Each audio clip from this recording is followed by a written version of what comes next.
just out of curiosity, why do they bully? What's the point of it? Why do you find joy in taking innocent people and finding a way to be mean to them? Not okay. You've probably seen this video of a crying young boy talking to his mom after being bullied at school all over the internet. And look, I avoided this video at all costs for like the first couple days because it was very hard for me to watch it. It may not seem like it, but I was also bullied a lot in high school. Yeah, and I actually found a video of it, so I'm gonna show it to you guys. That's me under all of those kids.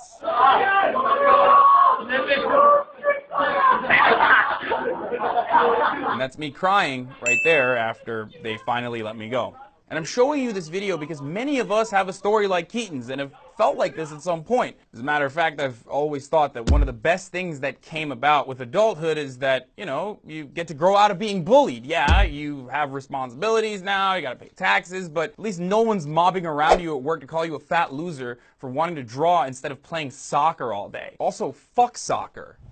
But it'll probably get better one day.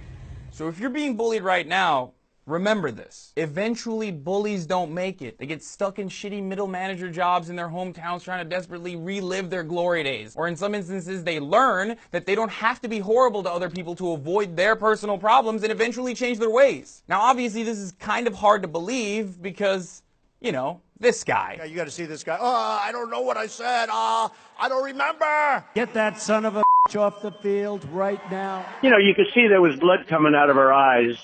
Blood coming out of her wherever. But look, I'm here to tell you that it gets better. On shitty days, I think about how those who used to make fun of me for being different now follow me on Instagram and lie to people about how we were friends growing up. And despite all of it, I understand where they were coming from. I forgive them. And even though bullying is a cruel but instructive part of life, no one should ever be pushed to a point where they feel like this. They call me ugly, they say I have no friends. And I mean no one. Even Keaton's parents, who we found out are more to the right than the average conservative after their viral video fame. Jones's mother, who shot the video, routinely makes references to the BLM movement, calls black athletes butthurt, and has posted photos of herself holding up a Confederate flag. Now, this is happening in Tennessee, after all, so it's understandable, but the irony here is twofold. One, because those same butthurt athletes are now raising awareness and tons of money for Keaton, specifically $58,000 thus far. But also because Keaton's mother's casual racism is just an example of the narrative those with power have created against the powerless, which is, ironically, what she sought to expose about what's happening to her son at school. Institutional racism is way more complex than this, of course, but for the sake of using Keaton's story as a teachable moment, I'm going to liken it to bullying. So this is a message to Keaton's mom and other families who feel white grievances all across America. People that are different don't need to be criticized about it.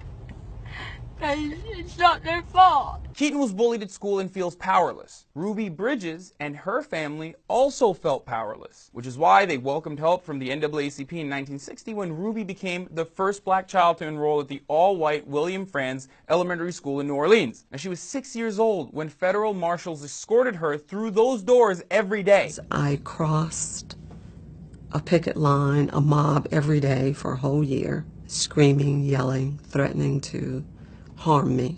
Ruby's father lost his job. Their family was no longer allowed to shop at their neighborhood grocery store. She had to bring her own food to school because people kept threatening to poison her. Back then, all the white people of New Orleans had to do for Ruby and her family was nothing. Simply let the Bridge family coexist alongside them. The bare minimum. And that's the same request you have for bullies, right? You want them to allow your little boy to go to school peacefully. But that's the ugly history you're supporting when you promote white nationalism. As if life in the South before the Civil Rights Movement was some sort of mythical time when America was truly great. That's the underlying problem behind making America great again. To revert our culture back to a time when it was far from great for women, people of color, and the LGBT community. So despite Keaton's family's faults, I hope we can use the Stand With Keaton movement as a teachable moment for all of us, and potentially promote understanding among those who promote hurtful narratives against marginalized communities. Because if you stand with Keaton, then you should stand with all of those in American society who are unjustly vilified, who are disenfranchised and abused. You should stand for social justice. I'm Hassan Piker. Please share this video with your friends if you think we should end bullying in all forms immediately. Please don't forget to follow me on Instagram at Hassan D. Piker and on Twitter at Hassan the Hun. And this has been The Breakdown.